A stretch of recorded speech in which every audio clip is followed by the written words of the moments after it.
Hi friends, welcome back. Welcome to Predict the Unpredictable, the most important series for the UPSC Prelims Examination 2025.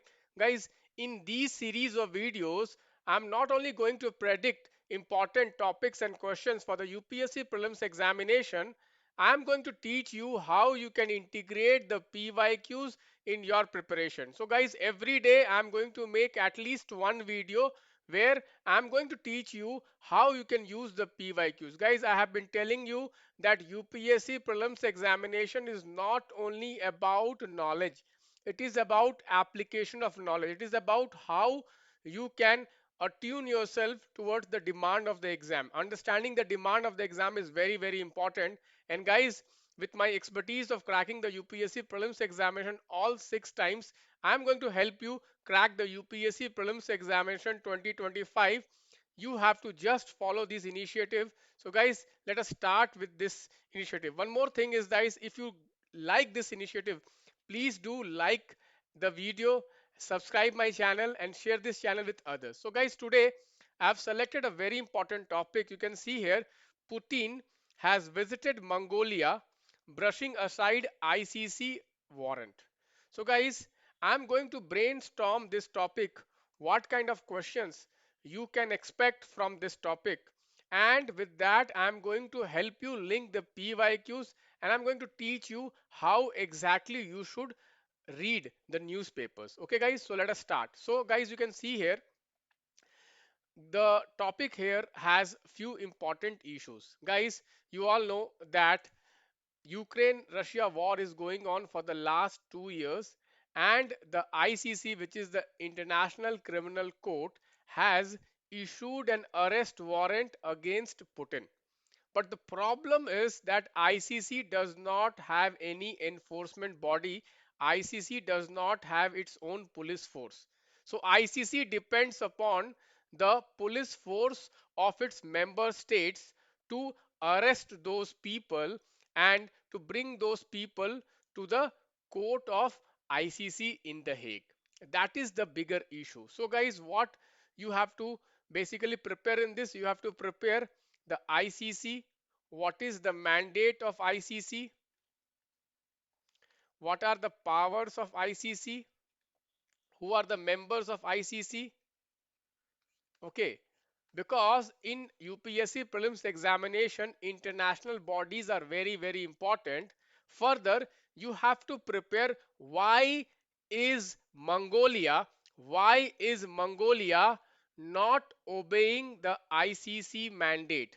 Why? What is forcing Mongolia not to obey the ICC mandate? So guys, if you analyze the geography of Mongolia, if you analyze the geography of Mongolia, you will get to know that Mongolia is a landlocked state. Mongolia is a landlocked state. Mongolia is a landlocked state and it is bordered by Russia in its north and China in its south. So Mongolia is completely dependent on Russia and China for accessing sea or accessing the trade routes. So the Mongolian economy is completely dependent upon Russia and China for trade. That is the reason Mongolia cannot upset Russia or Mongolia cannot upset China. That is the main reason.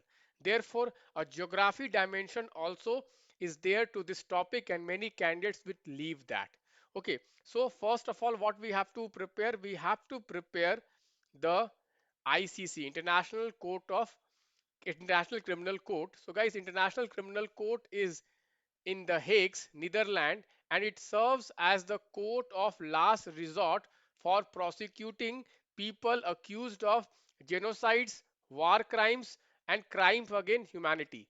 It is the first permanent international criminal court.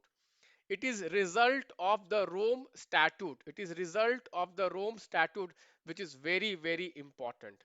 Guys, one more thing which is very, very important is that ICC does not have its own police force or enforcement agency. Therefore, ICC depends upon its member states to arrest people and to deport people to its court, okay, who are the members of the ICC. So members are requested to use their police force to arrest those people.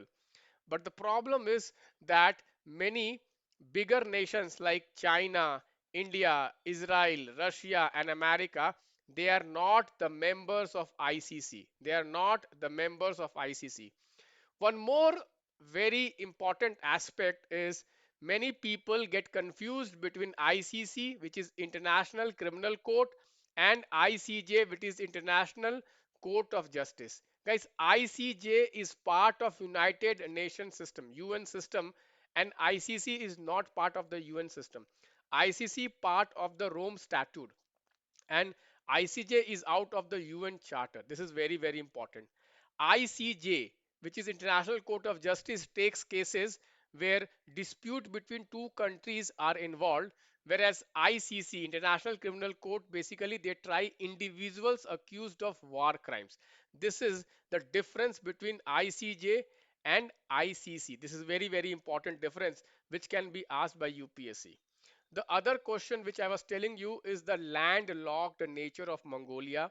So UPSC can ask either question on Mongolia's geography, which is between which two countries Mongolia is located. Why I am saying this? Because you can see UPSC has already asked a question on Afghanistan, the bordering countries of Afghanistan, which is also a landlocked country. Afghanistan is also a landlocked country, and they have asked what are the bordering countries of Afghanistan in 2022. In 2024, you can see UPSC has asked again a question between bordering two countries, okay, which is the longest border. You can see UPSC has asked question which is the longest border. So generally UPSC is interested in the bordering countries about the countries which are landlocked. Very, very important. So guys, here you can see the landlocked developing countries list has been given. It is Afghanistan, which is the first country which is landlocked and a developing countries. You can see here that was the question. And guys, Armenia, Azerbaijan, this is also a famous topic of UPSC.